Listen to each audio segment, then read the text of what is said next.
80 right here, so they will be fine. So that one is already doing a little bit of digging back there. They're so cute. They're so happy. They don't know what's going on, and I'm pretty sure they feel like this much space is a little bit overwhelming at first, but we'll just see how they do. It could just be the solution to everything. So I don't want to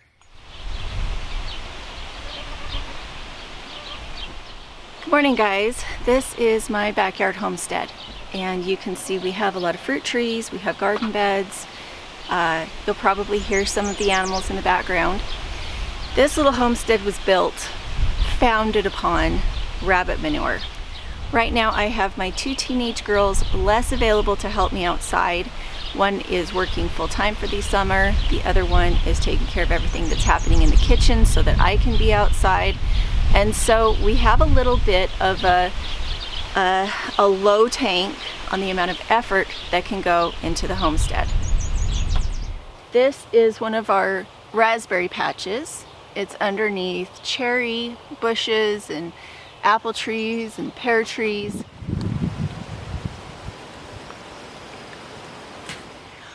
I have mulched thoroughly in this area with rabbit manure.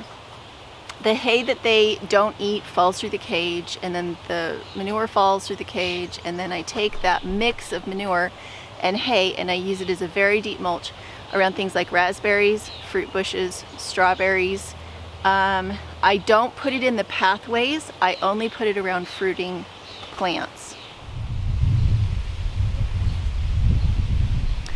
So when you've been homesteading with permaculture for a few years, what happens is your work decreases instead of increasing. A lot of your systems that you set up are not as vital as they used to be because nature itself is kind of taking over.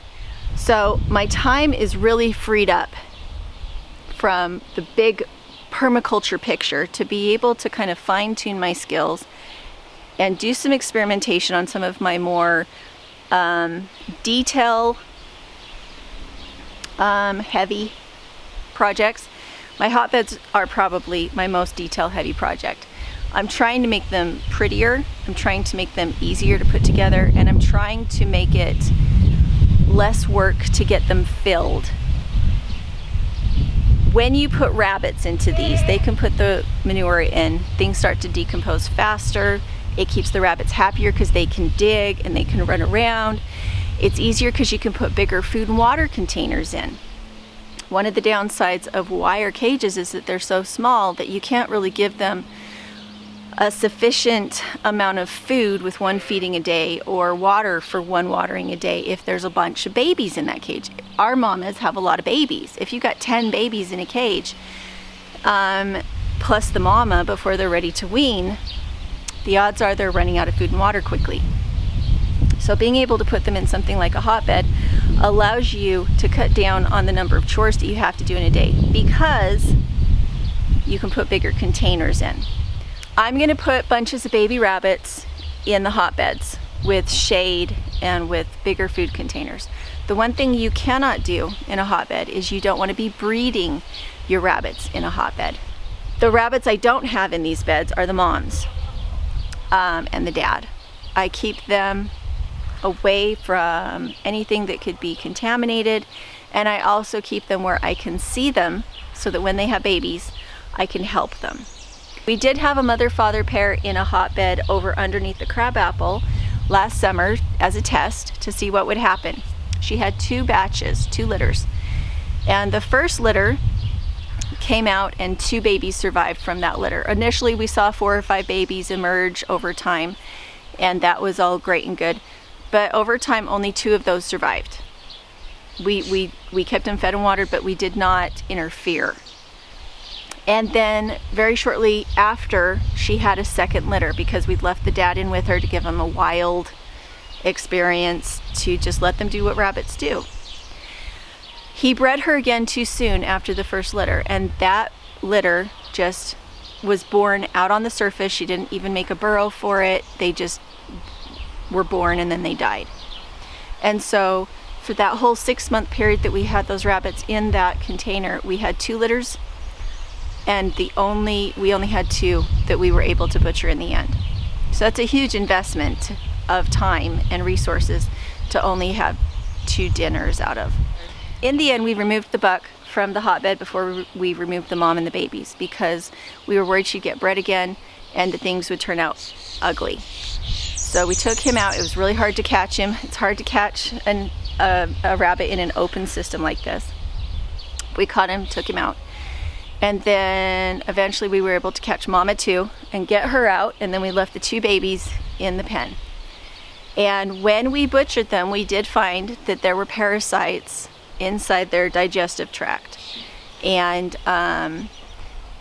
it's pretty common for that to be the case with wild animals. If you butcher a deer, they're going to have ticks on the outside, and they're probably going to have some kind of roundworm on the inside. So any kind of wild animal that you butcher that hasn't been kept in a cage and hasn't been kept on a really regimented deworming program is going to have some kind of worms. However, if you think about it, the cost of purchasing wild game meat is very high, and the reason is it's better for you. And so if you're willing to take the risk, it's not really that much of a risk. You're exposed to worms too.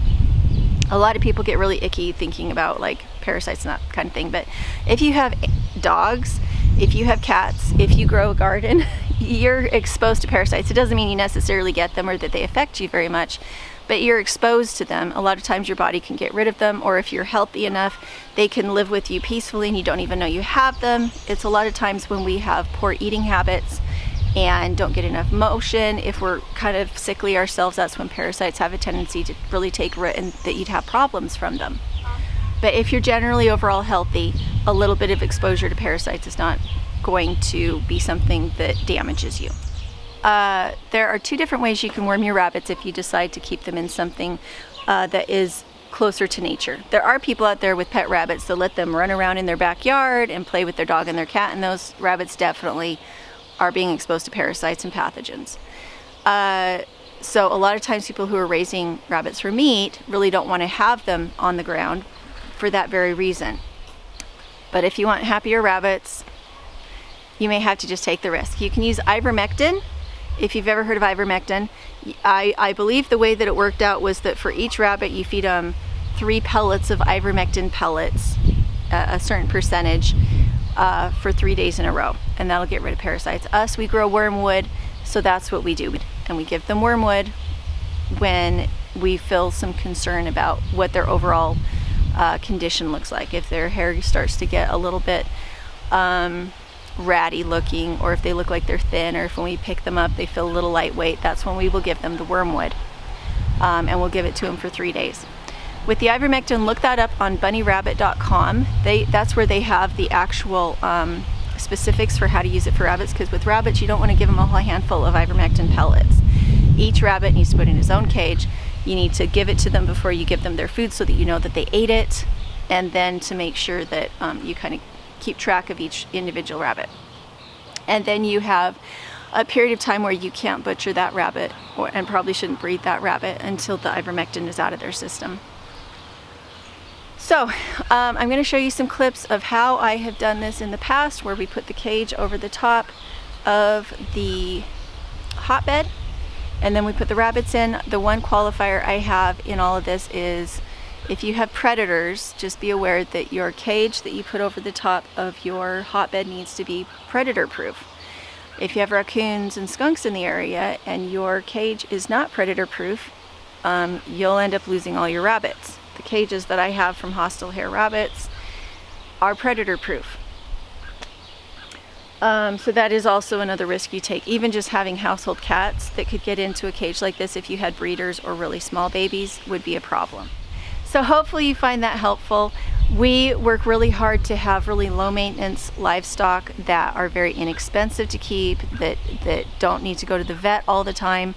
And we have grown a lot of permaculture plants so that we can feed our rabbits and our goats and everything else that we have from things that we grow here on our property. And we feel like we're really blessed to have these animals in our lives, and because of that I really try very hard to make sure that they're happy and healthy and that they're living their best lives until they go to feed our family And so hopefully that's helpful. I do have some links in the description below for some of the products that I talked about. With the hostile Hare cages, I have been using his cages since 2017 or 2018, and they've made a really big difference in losses, not losing babies, and sore hawk, that kind of thing. They're just really good cages. They're expensive. I think the last cage I bought was like $85 for one cage. But it's made a difference again in losses. If I sell a baby rabbit for $25, then compared to losing that baby rabbit, if I sell 4 baby rabbits, I've paid for a cage already. Or putting food in the freezer. And is there anything else? Bunnyrabbit.com. I am not affiliated with them, but I buy all of my little water containers from them, and I also use them just for basic information. So hopefully that's helpful. If you're interested in hotbeds and how to make them, make sure to go check out my Etsy store. And if you're interested in the magic squares that I use to build the cages over the top of my hotbeds, I think you can check out my Amazon store. They're shelving units. They're little gridded shelving units that I use hog rings to put them together with. So hopefully this was helpful, and we'll talk to you later.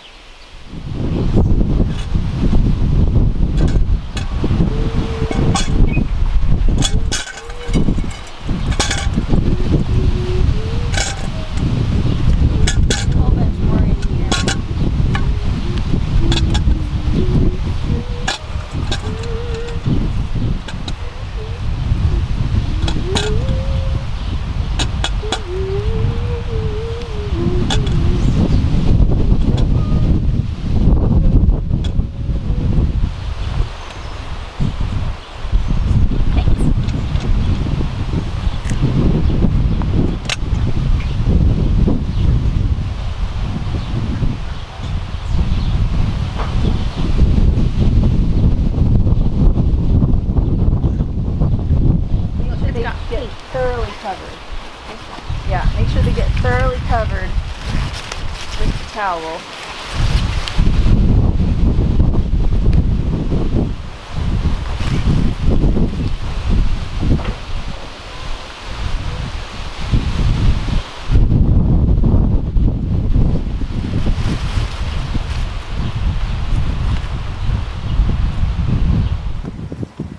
Can you see the babies?